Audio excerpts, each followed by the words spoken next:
नमस्कार दोस्तों, स्वागत है आप सभी का हमारे YouTube चैनल पर। दोस्तों, ज्येष्ठ महीने की शुक्ल पक्ष की एकादशी को निर्जला एकादशी के नाम से जाना जाता है। जैसे कि हमारे शास्त्रों में 24 एकादशी साल भर में करने का विधान बतलाया गया है, एक शुक्ल पक्ष की और एक कृष्ण पक्ष की। इन सभी एकादशी में निर्जला एकादशी का व्रत रखना अत्यंत कठिन और महत्वपूर्ण माना जाता है। यदि कोई जातक साल की 12 एकादशी 24 एकादशी का व्रत नहीं रख सकता तो एक एकादशी के व्रत के उपरांत सभी एकादशी के पुण्य का फल प्राप्त कर सकता है।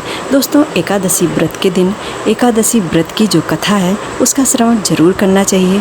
जैसे कि इसे भीमसेनी एकादशी के नाम से जाना जाता है।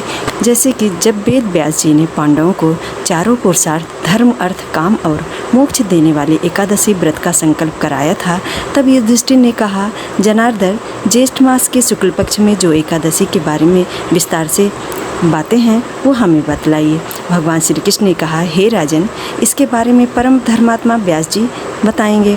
तब वेद व्यास जी कहने लगे, कृष्ण और शुक्ल पक्ष की एकादशी में भोजन नहीं किया जाता है। अगले दिन द्वादशी को स्नान करके पवित्र होकर फूलों से भगवान केशव की पूजा करें, फिर पहले ब्राह्मणों को भोजन देकर अंत में खुद भोजन करें।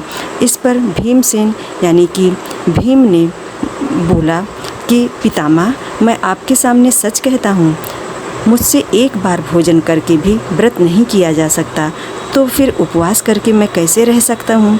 मैं पूरे साल भर में केवल एक ही उपवास कर सकता हूँ जिससे स्वर्ग की प्राप्ति हो।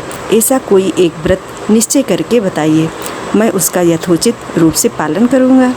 व्यास जी ने कहा, भीम, ज्येष्ठ मास में सूर्य वृष राशि पर हो या मिथुन राशि पर हो, शुक्ल पक्ष में जो एकादशी हो उसका यत्नपूर्वक निर्जल व्रत करो।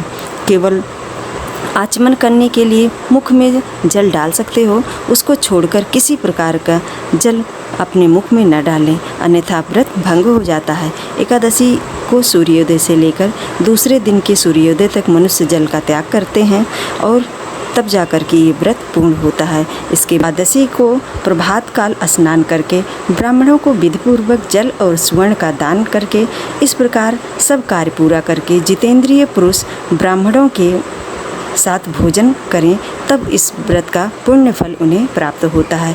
वर्ष भर में जितनी एकादशियाँ होती हैं उन सब का फल इस निर्जला एकादशी से मनुष्य को प्राप्त हो जाता है। इतना ही नहीं, भीम, जिन्होंने श्री हरि की पूजा और रात्रि में जागरण करते हुए इस निर्जला एकादशी का व्रत किया है, उन्होंने अपने साथ ही बीती हुई 100 पीढ़ियों को और आने वाली 100 पीढ़ियों को भगवान वासुदेव के परम धाम में पहुंचा दिया है। जो इस एकादशी की महिमा को भक्तिपूर्वक सुनता अथवा उसका वर्णन करता है वह स्वर्गलोक में जाता है। चतुर्दशी युक्त अमावस्या को सूर्य ग्रहण के समय श्राद्ध करके मनुष्य जिस फल को प्राप्त करता है वही फल इस कथा को सुनने से भी प्राप्त हो जाता है। भीमसेन, ज्येष्ठ मास में शुक्ल पक्ष की जो शुभ एकादशी होती है उसका निर्जल व्रत करना चाहिए। उस दिन श्रेष्ठ ब्राह्मणों को शक्कर के साथ जल के घड़े दान करने चाहिए। ऐसा करने से मनुष्य भगवान विष्णु के समीप पहुंचकर आनंद का अनुभव करता है। इसके बाद द्वादशी को ब्राह्मण भोजन कराने के बाद स्वयं भोजन करे।